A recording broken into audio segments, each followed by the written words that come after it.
They said love was enough, but on that storm-filled night, love seemed to vanish into the shadows of fear and shame.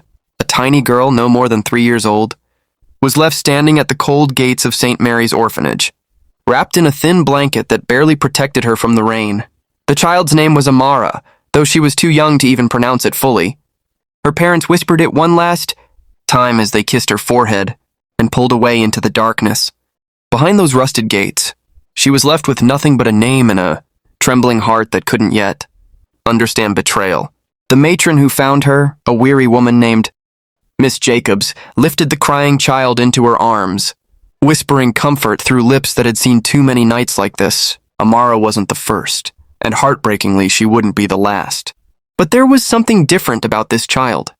Her dark, soulful eyes held a depth beyond her years, as though she understood that she had just been traded for silence, secrets, and survival. Her parents didn't vanish because of poverty alone. No, their decision was tangled with the pressures of a world that judged them harshly. A young black couple, trying to survive in a society that measured their worth in stereotypes and suspicion, they felt cornered. Every step they took was weighed down by discrimination at work, whispered comments in their neighborhood, and the relentless burden of trying to prove they were good enough. When Amara came into their lives, instead of being celebrated, she became another measure for the world to judge them with. Too young, too poor, too black, they were told in ways spoken and unspoken. But abandonment, no matter how justified they thought it was, carried a stain that time could not wash away. The years that followed would carve that truth deep into their hearts. For Amara, it meant growing up in an institution where every child longed for family, where birthdays were marked not by gifts but by the absence of those who should have been there.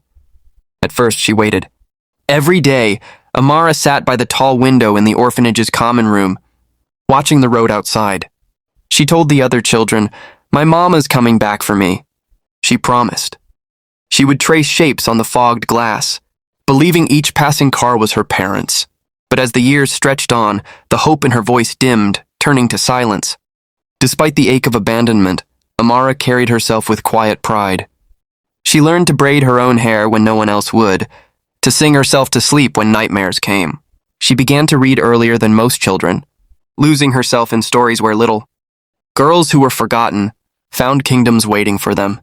The other children admired her resilience, and even the staff whispered about her dignity, how she refused to be defined by her parents' choice. Yet inside, Amara fought invisible battles. When schoolmates from the outside world mocked her for being the orphan girl, she clenched her fists, but never cried in front of them. The weight of not knowing why her parents had left haunted her. Was she unlovable? Was her very existence a burden? She buried those questions deep, but they clawed their way back at night, in the quiet hours when loneliness pressed hardest. Meanwhile, her parents lived only a few miles away. They tried to build a life free of the struggles they thought Amara would only worsen, but the further they pushed forward, the more they realized something was missing. Their new house felt cold. Their meals tasted bland. The sound of laughter never returned. They carried on, each pretending the decision had been practical, necessary, unavoidable. Yet guilt sat at their table like an unwelcome guest, refusing to leave. The years turned, and Amara blossomed into a young woman of striking grace and intelligence. She became known in school for her poetry, lines filled with longing, pride, and a voice older than her age. Teachers saw her brilliance. Her classmates envied her strength, but no one knew the story that shaped her. Amara rarely spoke of her parents. She had learned that some wounds fester when touched, and silence was her shield. Still, life had a way of circling back, and just when Amara thought she had buried the past, fate began to unearth it. Her parents, now older and wiser, began to search for her. Years of regret had hollowed them, and the child they had abandoned now haunted every quiet moment of their lives. The decision they once justified, with excuses, now stood naked in their memories as the single greatest mistake they had ever made. They wanted to make amends. But would Amara's heart, scarred yet unbroken, ever allow them that chance? Part 1 closes with Amara standing at the edge of 18, ready to step into the world on her own. She didn't know that her past was walking toward her again, with faces she barely remembered and apologies she never asked for. What happens when abandonment meets regret? Could dignity stand firm against the weight of belated love? The day Amara turned 18, The orphanage doors opened for the last time on her behalf. With nothing but a small suitcase and the strength she had carved from pain, she stepped into the world. She wasn't afraid. She had been afraid long ago, in those sleepless nights as a child. Now she carried herself with the kind of quiet determination that comes only from surviving what should have broken you. College was her dream, though money was scarce. She worked long hours in a bookstore, cleaning floors at night and studying between shifts. Her professors saw something extraordinary in her, an elegance of thought, a fire in her writing that spoke to generations of struggle, resilience, and dignity. Amara didn't just tell stories. She bled them onto the page. Her voice carried the weight of the Black experience, the sting of injustice and the beauty of pride. She was becoming known slowly as a writer who refused to be silenced. But while her future stretched wide before her, shadows from her past stirred restlessly. Her parents, Isaac and Lorraine, had spent years trying to push forward, yet never escaped the memory of the night they left her behind. As they grew older, they began to see the hollowness in their choices. They had wealth now, stability, and a reputation in their community. But the applause of strangers couldn't replace the love of the child they'd abandoned.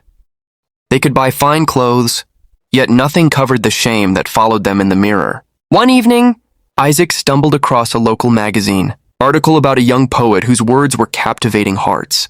The name at the bottom of the page stopped him cold. Amara Jacobs.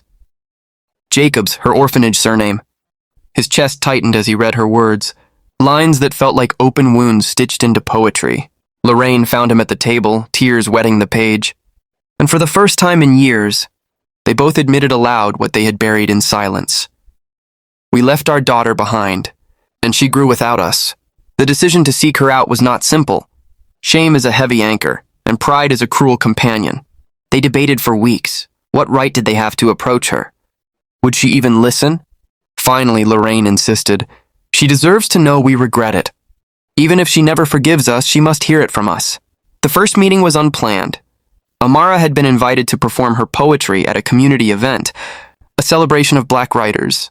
The room was alive with applause as she took the stage, her voice strong and steady, though her words trembled with history.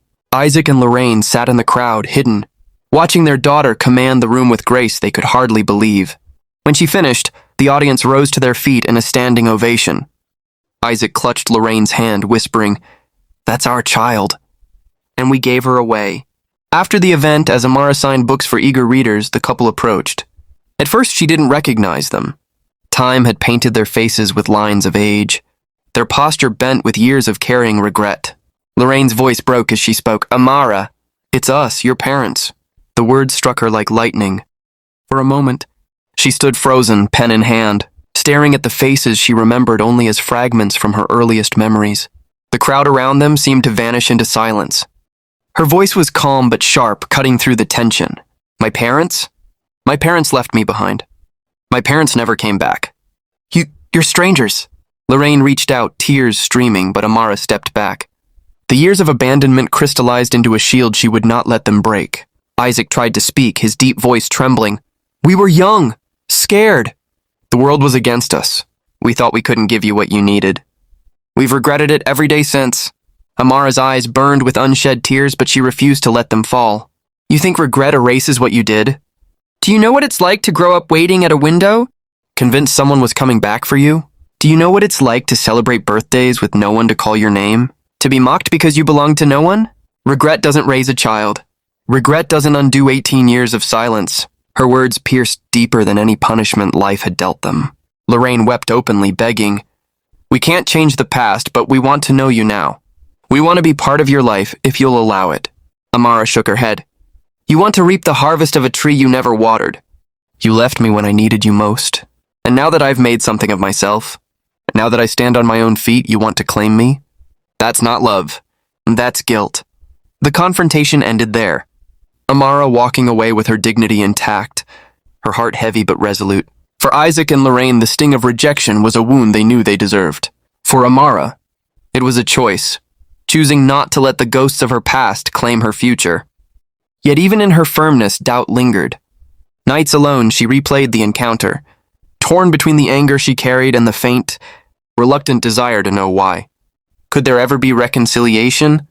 Could she open the door even slightly to the ones who had shut it on her life so many years ago? The answer wouldn't come easily. Amara continued to rise, her voice reaching further, her work inspiring many.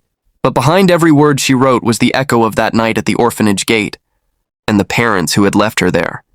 The story was not yet over.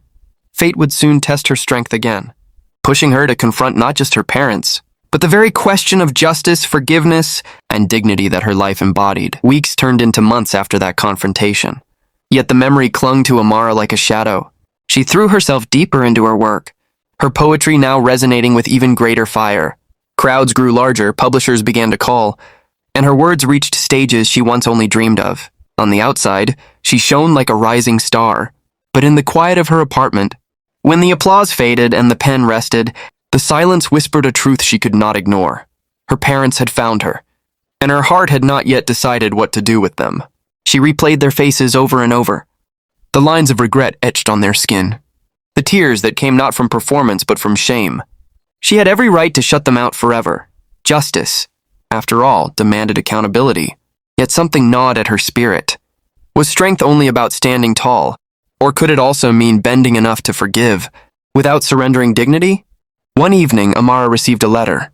It was hand-delivered to the bookstore where she still worked part-time. The handwriting was shaky but careful. It was from Isaac. She almost threw it away unopened, but curiosity won. Inside, he wrote of nights he still saw her tiny face crying behind the orphanage gate. He wrote of how no achievement in his life ever filled the emptiness she left. He confessed the cowardice of his youth. How he and Lorraine had allowed fear of judgment, poverty, and racism to cloud their sense of responsibility. His words carried no excuses, only sorrow. He ended with a line that made Amara's chest tighten. "You owe us nothing. But if dignity allows you, please know we will never stop wishing to see you smile, even from afar." For days she wrestled with the letter. Forgiveness was not a gift she could hand out lightly. She remembered the little girl tracing hope on fogged windows, the lonely birthdays, the sting of being laughed at in the schoolyard. Why should she give them peace when they had stolen hers? And yet, her life had been defined not by their abandonment, but by her ability to rise above it. Would refusing to forgive chain her to the very pain she had conquered? A turning point came at another poetry reading. A young girl no older than 12 approached Amara afterward. She too was from foster care, her eyes carrying the same quiet longing Amara once held. The girl said softly, "Your poems make me feel like I matter. Like even if my parents didn't want me, I can still be someone." Amara's heart swelled, realizing that her pain had become someone else's hope. And in that moment she understood. Forgiveness wasn't for her parents.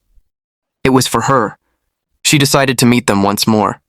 This time she set the terms. The meeting was held in a small cafe, neutral ground. Isaac and Lorraine arrived early, their hands clasped tightly, as if holding on to one another. It was the only way they could bear the weight of what was coming. Amara entered with the same dignity that had carried her through every trial. She sat across from them, her posture strong, her gaze unflinching. For a long moment, no one spoke. The hum of the cafe around them felt distant, as though the world itself was holding its breath. Finally, Amara spoke.